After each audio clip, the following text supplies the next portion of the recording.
Salut les fans d'apiculture, j'espère que tu vas bien. Ravi de te faire cette nouvelle vidéo aujourd'hui qui est une vidéo questions-réponses en apiculture, les amusettes du mercredi.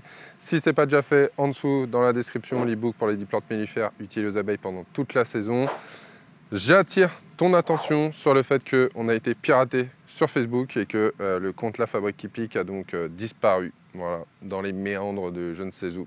Donc on a été obligé de rouvrir une nouvelle page, La Fabrique qui pique officielle. On va te mettre le lien pareil juste en dessous.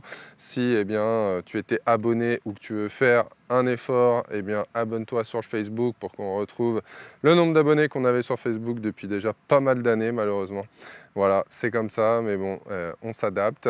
Et en dessous, pareil, dans la description, les formations. Et voilà, je te laisse découvrir les différentes thématiques qui peuvent être prises en charge via tes comptes de formation, les OPCO, Vivea, enfin voilà, plein d'organismes de financement dont tu ne te doutes pas. Hein, si tu es auto-entrepreneur, intermittent du spectacle et bientôt autre chose, n'hésite pas à nous contacter et on pourra te guider et voir ce que l'on peut faire pour toi. Allez, on balance le jingle et on y va.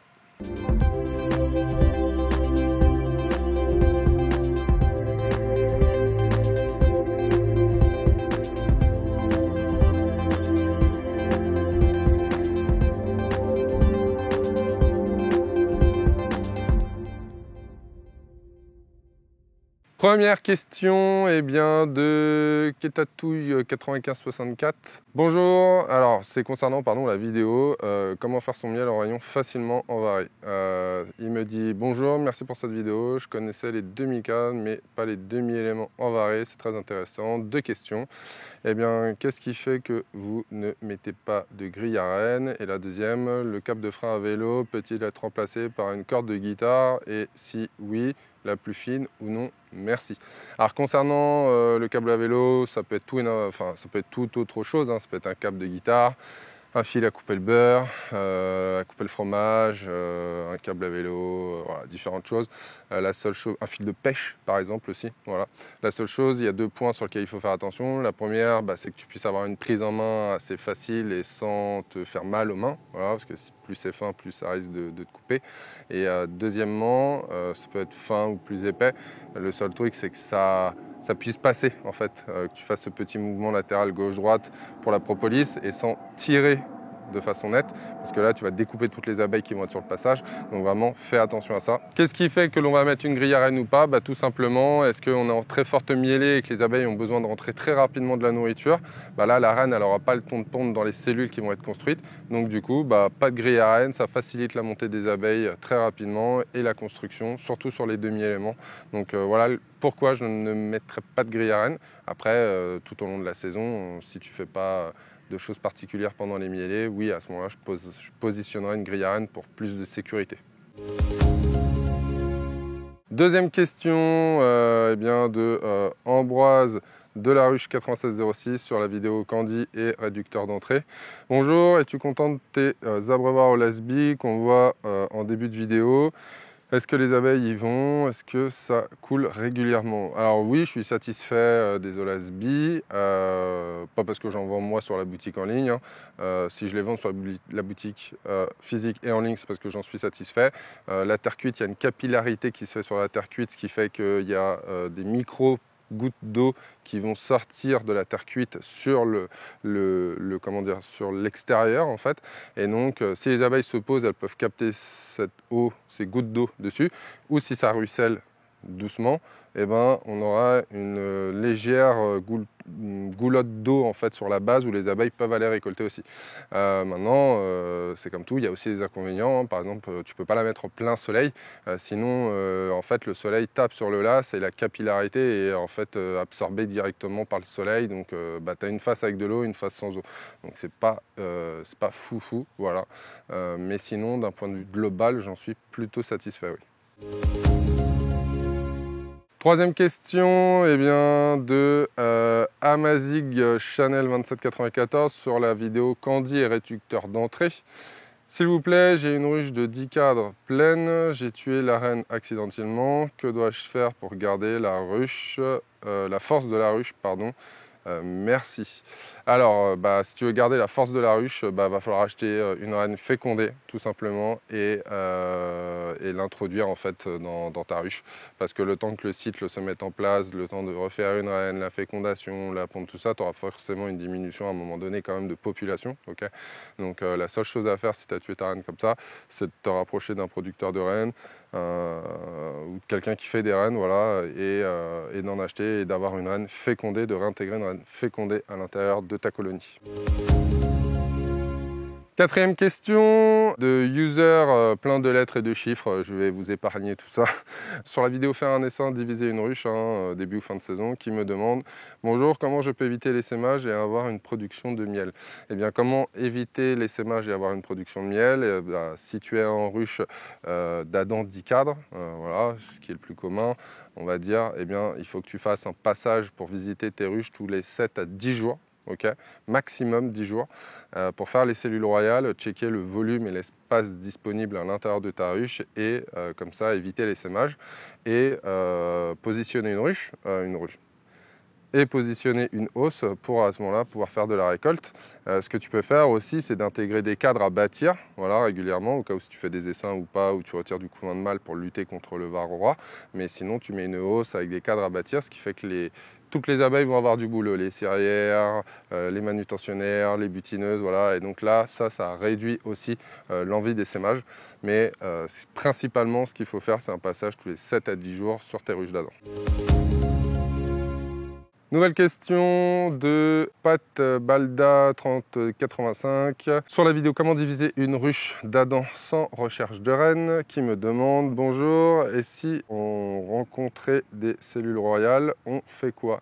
Alors, si tu rencontres des cellules royales pendant que tu veux diviser ta ruche, j'ai envie de te dire, tu as gagné du temps, tout simplement parce que tes cellules royales, ça fait que tu auras une future reine qui va naître et donc là par contre il faudra chercher ta reine, voilà, parce que sinon il n'y a pas d'intérêt de mettre la reine avec les cellules royales. Maintenant si tu as divisé, que tu as mis d'un côté potentiellement la reine et de l'autre personne, la ruche où tu vas visiter au bout d'une semaine et qu'il y a des cellules royales, c'est cette ruche là où il n'y a pas la reine, d'accord, puisque tu as des cellules royales. Donc voilà les deux possibilités, mais si tu divises et qu'en divisant, tu te rends compte que, il y a des cellules, profites-en. Voilà. Tu les mets d'un côté, essaie quand même de chercher ta reine, voir si tu arrives à la trouver. Et voilà, tu auras une reine plus rapidement.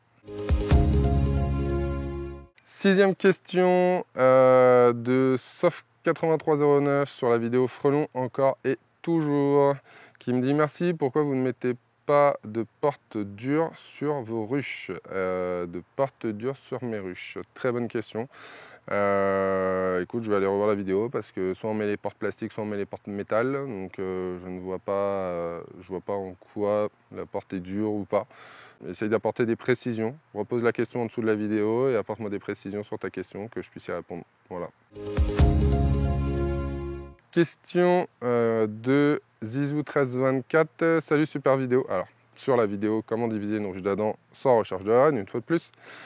Salut, super vidéo pour un néophyte comme moi, mais pourquoi mettre des cadres non cirés dans la ruche principale et la ruchette? Merci. Eh bien, pourquoi mettre des cadres filés avec de la cire dans une ruche? Je te retourne la question. Moi, avec tous les tests que j'ai pu faire, et tu as une vidéo aussi sur YouTube qui est je laisse les abeilles construire leur cire. La cire gaufrée n'aide pas plus que ça les abeilles, on ne gagne pas plus de temps. Il y a même des cas de figure où les abeilles refusent la cire, les feuilles de cire, parce qu'elles sont dans certains cas polluées. Okay, donc très clairement, moi j'ai préféré travailler sans feuilles de cire, et à un certain niveau aussi avec une quantité de ruches. Quand tu commences à avoir du volume, racheter des cires, c'est un coût non négligeable dans ta filière, dans ton chiffre d'affaires, dans l'argent que tu dois sortir de ton activité. Donc moi j'ai préféré travailler sans feuilles de cire, et sache qu'il y a de plus en plus d'apiculteurs qui travaillent sans feuilles de cire, des professionnels qui sont dans la production aussi de miel, principalement en apiculture biologique, mais j'en connais de plus en plus qui le font. Donc maintenant se poser la question de pourquoi maintenant mettons des feuilles de cire dans les ruches.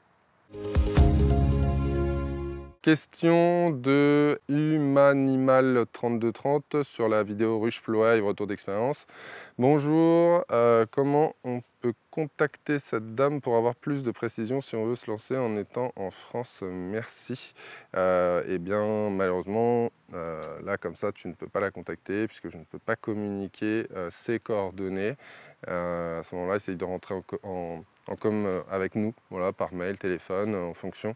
Mais comme ça, je ne peux pas te donner les coordonnées puisque voilà, ça reste de l'ordre du privé. Et elle nous a fait déjà l'immense honneur et plaisir de pouvoir faire cette vidéo sur la Flow Hive.